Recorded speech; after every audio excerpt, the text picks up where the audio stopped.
clutter in my garage? No more. Welcome back, it's your guy Engineer Mojo with another tutorial video. Today I'm going to walk you through how I create a relatively cheap, workshop cabinet for my garage. As always, I don't like to play games. Full tool list is displayed on the screen and I break it down how much I actually pay for this thing as well. All this information is down below in the video description. As you may have noticed in the tool list, this workshop cabinet is going to be made out of OSB. Yes, the cheap stuff. I'm starting off with the base platform here. This is the base, the bottom shelf.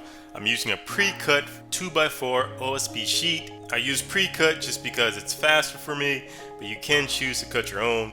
Now because it's OSB, it's not that strong. It's a little flimsy, so you have to support this thing with some 2x4. I'm framing out the exterior with 2x4 pieces. When this was complete, I tested this bottom shelf and it could easily hold multiple 5-gallon buckets of paint.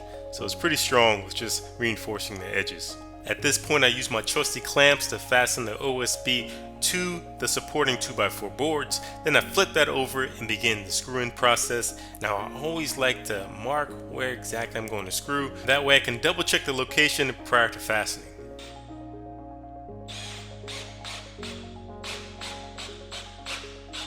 I'm fastening 2 screws at each end and 2 screws in the middle. I'm also fastening in a crisscross pattern to reduce rotation of the board.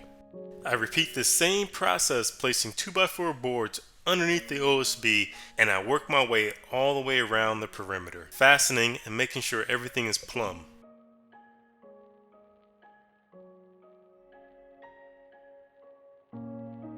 All 4 base 2x4s are secured into the OSB. As you see, I'm turning it around. You can get a visual of what that looks like. I'll also perform a makeshift load test at this point, do a little banging, a little jumping, just to test how sturdy this base is. Next up, I'm laying out the size of this workshop cabinet. I'm laying out exactly where I want my shelves and support brackets. Now where you place your shelving, as far as elevation and how wide you want your shelving and how many, is totally up to you. That's where your creativity and what your needs are come into play. But for myself, I'm going to have 2 shelves. I'm going to have 1 full-length shelf and 1 half shelf compared to the thickness of my cabinet. I'll show you how that looks later in the video, but in general I'll show you the generic attachment process that I use to secure these support brackets for the shelving. I'm starting off here with the lowest base support bracket. That's right above the bottom platform. Now I'm using 7/16 OSB, so with that thickness plus the thickness of the 2x4 support that's underneath the base platform, I have a total of 2 inches. So I'll raise this base 2x4 2 inches above the bottom of the side of the cabinet. I measure that 2-3 times just to make sure it's correct. Then I go ahead and fasten that into the correct location. Just a quick visual to show you how the cabinet and the bottom platform lines up with the bottom support bracket. Now remember, 7/16 OSB plus a 2x4 in the bottom, that gives me 2 inches. And again, a 2x4, if you don't know, it says 2x4, but nominally that's 2x4. In reality, it's only 1.5 by 3.5 inches. So that 1.5 2x4 thickness plus the 7/16 OSB gives me approximately 2 inches.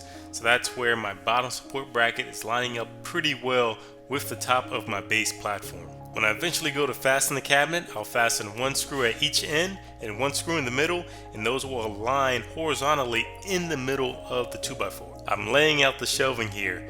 At this stage, you can get pretty creative as long as it fits your functional needs. I'm laying out 1 full width shelf in the middle and 1 half width shelf halfway up to the top. Again, here I use my trusty clamps and a level to make sure that it's straight and aligned. I use the same connection method, 2 screws at each end and 2 in the middle. To ensure I'm getting a straight shelf, I line up the other side of the cabinet and I line up those shelving brackets as well, adjacent to the ones that I just secured. Here's a quick montage of the securement of the shelving brackets. With both sides of the cabinets complete as far as attaching the shelving, support brackets, and ledgers, now you can secure the sides to the bottom platform. As you see, I have it lined up with the bottom platform, and I go ahead and secure this with 3 screws, one on each end and one in the middle.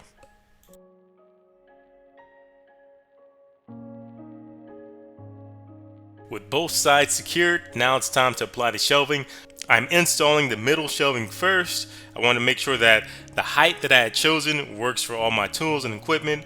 My 6-ton jack is pretty much the tallest thing I'll have sitting on that bottom shelf, so it fit perfectly. And now I'm good to secure this middle shelf in. I'll use 3 screws, of course, one on each end and one in the middle attached to the top of the ledger.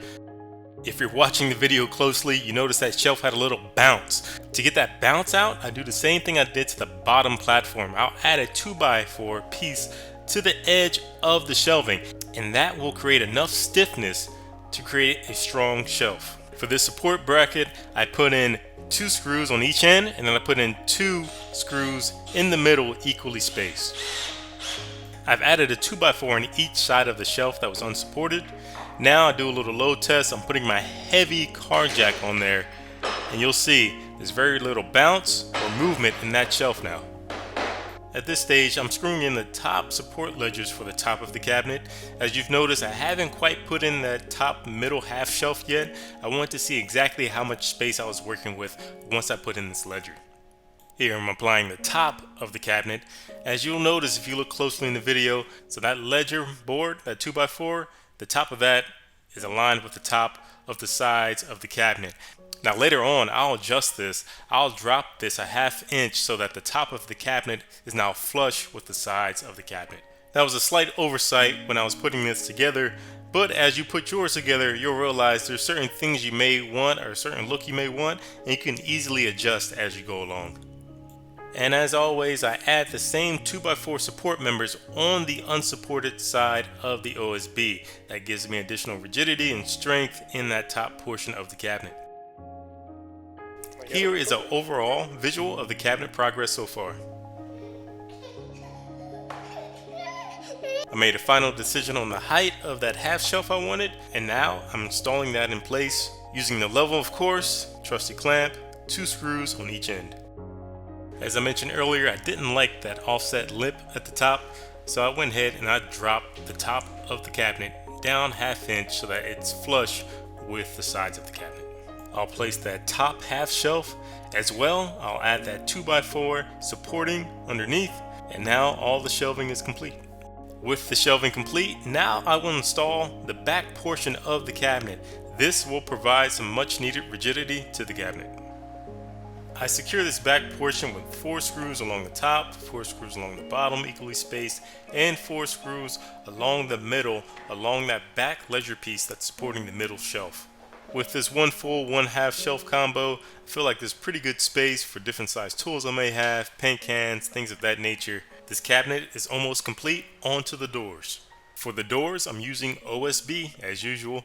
For this, keep it cheap. I'm using 2x3 hinges. As I mentioned earlier, I do pre-mark all my drill and screw locations. It just helps me double check that I'm going into the right spot. And for this particular hinge, I do use washers to offset the screws so that it doesn't protrude outside of the OSB. It's a good idea to pre-drill the connection locations for the hinge. The OSB is not that strong and you're securing pretty close to the edge, so you don't want to split the OSB when you're securing the screw. So if you pre-drill with a small drill bit and then screw it in, you'll have a nice and easy time attaching the hinge. I use 3 hinges along the sides of the door. You can note the locations here. I'm choosing also to install a handle on these doors. Feel free to pick whatever style you want to make your door look good. With the framing complete and the hardware located and placed on, I'll go ahead and I'll take the hardware back off, at least the handles. I'll do a quick sand to remove any rough edges, and I'll get this thing ready for paint. Here's the fun part, getting some color on this cabinet. For myself, I have a black and gray theme for the garage, so I'm using a black paint for this. Spray can paint. You can use a brush and roller if you want to as well. I'm using about 2 to 3 coats on this cabinet to get it nice and dark. cabinet is painted. Now it's almost done. At this stage, I'll put on the bottom wheels because I want to roll this thing around pretty easy, and I'll reattach the handles. I attached the wheels to the corners of the underneath 2x4 support framing. I pre-marked the locations where I want to attach. I pre-drill with a drill bit that's smaller than the lag screw, and then I screw in with the lag screw so that I don't split this wood. The cabinet is complete, and I'm very pleased with the outcome. I love the black and red theme. It goes well in my garage. It looks very clean, and it will declutter my garage. No more visible things. Now with this cabinet, you have tons of options to make it your own. As you see on my cabinet, I added some pegboards so I can hang tools and things of that nature off the side. I plan to also hang my lawnmower off the side of this as well. I'll screw in some pegs for that and hang it off the side. I'm very happy with how this turned out, and I hope you will be too when you create your own workshop cabinet. Now, if you liked and enjoyed this video, please like, share, comment down below. If you have any assembly tips, or if you want to comment and let me know what you did to make your cabinet your own creative spins on this, please let me know down below as well. I'd love to hear those things. We are a community after all. As much as I enjoy recording, this marks the end of this video. Thank you as always. It's much appreciated. Your view, your comment, your like, your subscribe, whatever you choose to do. I'll catch you on the next video. I'm out.